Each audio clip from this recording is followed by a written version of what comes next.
오늘 저희가 함께 살펴볼 이야기는 전파무기 피해 실상과 집단 뇌통제 범죄의 고발이라는 제목의 기록입니다. 한 개인이 겪었다고 주장하는 아주 충격적인 경험에 대한 이야기인데요. 지금부터 자세히 들여다보겠습니다. 글은 시작부터 정말 충격적입니다. 제 뇌는 컴퓨터와 연동되어 있습니다.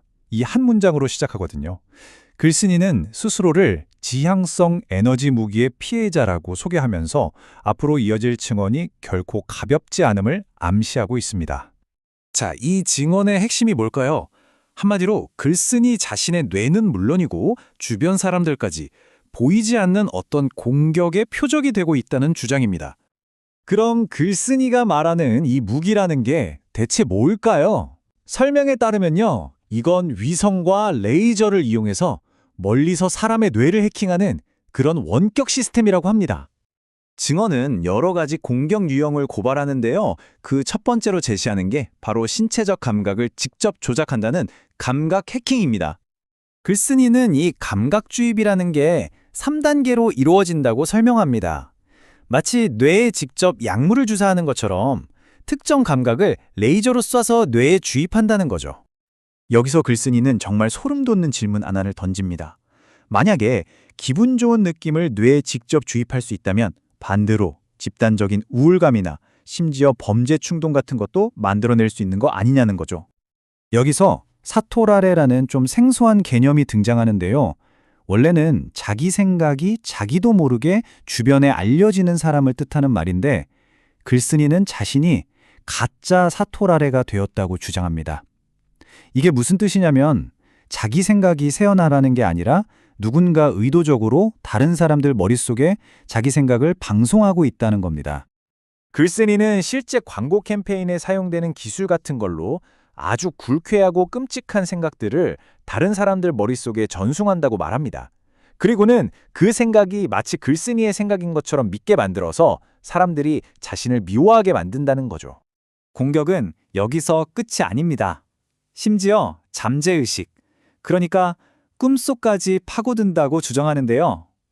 자신의 얼굴을 이용해서 악의적인 딥페이크 영상을 만들고 그걸 사람들 꿈에 나타나게 해서 현실에서도 자신을 싫어하게 만든다는 겁니다.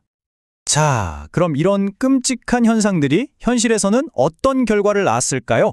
글쓴이가 겪었다고 말하는 건 바로 철저하고 극심한 사회적 고립이었습니다. 이걸 아주 잘 보여주는 일화가 하나 있는데요. 때는 아주 추운 겨울날이었어요. 글쓴이는 당연히 두꺼운 옷을 껴입고 길을 가고 있었죠. 그런데 뒤에서 어떤 여성이 이런 말을 하는 겁니다. 저 여자 좀 봐. 안 춥나? 집에 옷이 없나 봐. 아니, 두꺼운 패딩 점퍼를 입고 있었는데도 말이죠. 현실과는 전혀 맞지 않는 말이었어요. 이 황당한 경험은 글쓴이에게 끔찍한 의심을 품게 만듭니다. 대체 왜 저 여성은 내가 겨울옷을 입지 않았다고 믿었던 걸까요? 글쓴이는 이런 결론에 도달합니다. 혹시 사람들이 어떤 기술, 레이저 같은 걸로 내 옷을 투시해서 보고 있는 건 아닐까? 그래서 그렇게 굴욕적인 반응을 보인 건 아닐까? 하고 말이죠. 중요한 건 이런 기이한 일들이 그냥 한두 번 일어난 게 아니었다는 겁니다. 글쓴이는 무려 8년 동안이나 동네 사람들로부터 조직적인 괴롭힘과 멸시를 당했다고 주장합니다. 도대체 왜? 누가 이런 짓을 벌이는 걸까요? 여기서 글쓴이는 아주 거대한 그림, 이 모든 일의 배후에 있는 동기에 대한 자신의 이론을 제시합니다. 글쓴이의 결론은 이겁니다.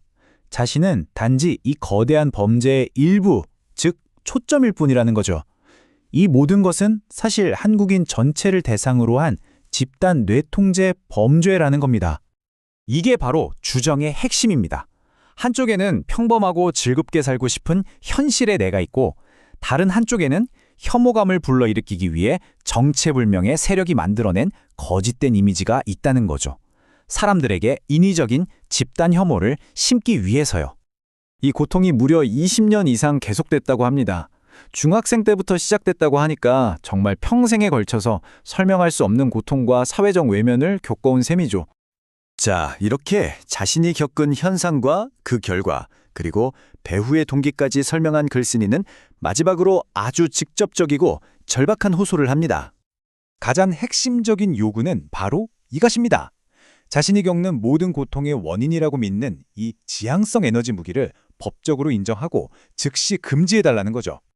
이 증언은 이렇게 정부에 직접 호소하며 끝을 맺습니다. 제발 지향성 에너지 무기로부터 저를 보호해 주십시오. 저는 평범하게 살고 싶습니다. 한 명의 민주시민으로서 평범하고 평화로운 삶을 누릴 기본적인 권리를 요구하는 겁니다. 이 증언은 우리에게 마지막 질문을 던집니다. 과연 진짜 피해자는 이 공격의 표적이 된 개인 한 명일까요? 아니면 그 사람을 미워하도록 조종당한 우리 사회 전체일까요? 글쓴이가 그려낸 이 현실은 우리에게 많은 생각을 하게 만듭니다.